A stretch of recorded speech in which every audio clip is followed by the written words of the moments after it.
আজ আবারও চলে এসেছি নতুন একটা গল্প নিয়ে। আজকের গল্পের মধ্যে রয়েছে কিছুটা ভয়, কিছুটা সাসপেন্স।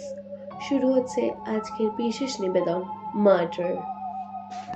ঋতু আমার ছোটবেলার বন্ধু, যাকে বলে ওই চাইল্ডহুড বেস্ট ফ্রেন্ড। ঋতু আর আমি ছোট থেকে খুব অ্যাডভেঞ্চার প্রেমী ছিলাম। এদিক ওদিক বাড়িতে না জেনে এক্সপ্লোর করা থেকে শুরু করে হানা বাড়িতে উকিঝুঁকি দেওয়া, সব ছিল আমাদের নিত্যদিনের কারবার। কিন্তু ঋতুটার বিয়ে হয়ে যাওয়ার পর থেকে আমাদের এইসব অ্যাডভেঞ্চারের ব্যাপারটা একদম নষ্ট হয়ে গেল। একা একা কি আর যেতে ইচ্ছা করে? তাই এখন আর ওই সময় মাথা ঘামাই না। তবে ঋতু দুদিন আগে ফোন করে বলল ও শ্বশুর বাড়িতে আসতে। কি যেন একটা বিশেষ খবর দেওয়ার আছে ওর আমাকে। তাই আমিও চললাম ওদের বাড়ি। এখন সন্ধ্যা 7টা বাজে।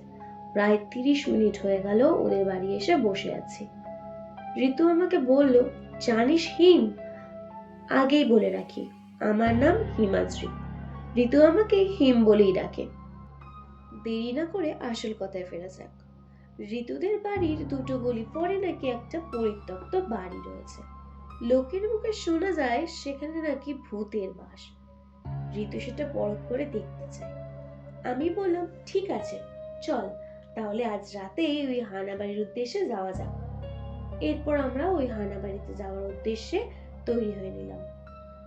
রাত 12টা নাগাদ বেরিয়ে পড়লাম ওই বাড়ির উদ্দেশ্যে। বাড়িটার সামনে আসতেই আমাদের হাত পা কেমন যেন ঠান্ডা হয়ে গেল। ভয় পাইনি আমরা, তবে কেমন যেন একটা অদ্ভুত অনুভূতি হচ্ছিল। এরকম আগে কোনোদিন হয়নি। এরপর আমরা বাড়ির একদম সামনে গিয়ে দাঁড়ালাম। লোহার দরজাটা একটু ঠেলা দিতে এমন যেন সশব্দে সেটা খুলে গেল। মনে হলো কেউ যেন আমাদের আসার জন্যই অপেক্ষা করে বসেছিল। আমরা অতি সন্তর্পণে ঘরের মধ্যে প্রবেশ করলাম। ঋতু বলল, চল হিম, আমরা উপরের দিকটা ঘুরে আসি। আমাদের আজ এই রহস্য উদ্ঘাটন করতেই হবে। যে কথা কথিত আছে এই বাড়ি সম্পর্কে, তা প্রকৃতপক্ষে সত্য কিনা তা আজকে যাচাই করতেই হবে। কথিত ছিল এটা নাকি এক ব্রিটিশের বাড়ি। ব্রিটিশের সেনাপতি এই বাড়ির কর্মরত এক রাঁধুনির প্রেমে পড়েছিল। বেশ কিছুদিন বাদে তারা এই বাড়ি থেকে পালিয়ে যাওয়ার পরিকল্পনা করেছিল।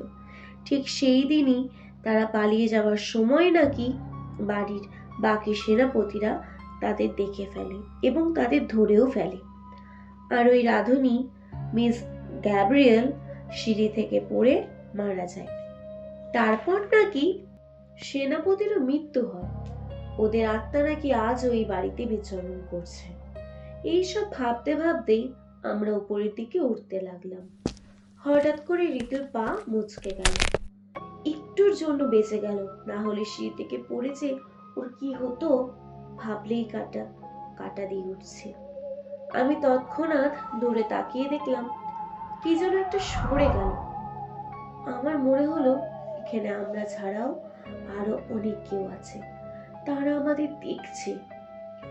এরপর ঋতুকে ধরে ধরে ওপরে নিয়ে গেলাম, যে ঘরটাতে ওই রাঁধুনি থাকতো। ওই ঘরে গিয়ে একটা অদ্ভুত অনুভূতি হলো আমাদের। মনে হলো ঘরটা বহু পুরনো নয়, এই কিছুদিন আগেই হয়তো ব্যবহার করা হয়েছে। আমরা একে একে ঘরের প্রত্যেকটা কোণা পর্যবেক্ষণ করতে লাগলাম। ঘরের ঠিক মাঝ বরাবর আমরা দাঁড়িয়ে গেলাম। দেখলাম এই ঘরের মাঝে হাঁটাচলা করলে বেশ জোরে শব্দটা প্রতিধ্বনিত হচ্ছে। এটা তখনই সম্ভব যখন তার নিচের জায়গাটা ফাঁপা হবে। আমাদের পায়ের তলায় একটা কার্পেট বিছানো ছিল, সেটা আমরা সরিয়ে দিলাম। সেই কার্পেট সরাতেই আমরা চমকে উঠলাম। দেখলাম নিচে একটা বেসমেন্ট মতন কিছু একটা নেমে গেছে, কিন্তু সেখানে যাওয়ার রাস্তাটা বন্ধ। ঘরের মধ্যে তৎক্ষণাৎ একটা দমকা হাওয়া এসে আমাদের চোখ মুখ অন্ধকার করে দিল। আমি ঋতুকে বললাম, আমাদের না এখানে থাকাটা আর ঠিক হবে না, বুঝলি? ঋতু আমাকে ভয়ার্ত কণ্ঠে বলল, চল হিম, আমরা না চলে যাই, আমরা যখন প্রায় সিঁড়ির কাছে চলে এলাম, দেখলাম দূর থেকে একটা লোক ছুটে আসছে। তার সামনে একজন সুন্দরী রমণী ভয়ার্ত কণ্ঠে আর্তনাদ করতে করতে ছুটছে। এরপর সেই রমণীকে প্রায় 3-4 জন ধরে ওই রাধুনির থাকার ঘরটায় নিয়ে চলে গেল। আমরা চুপ করে সবটা দেখতে লাগলাম। ঘটনাটা বোঝার জন্য আমরাও ওই ঘরের দিকে উকি দিলাম। তারপর যা দেখলাম তাতে আমাদের গা কাটা দিল।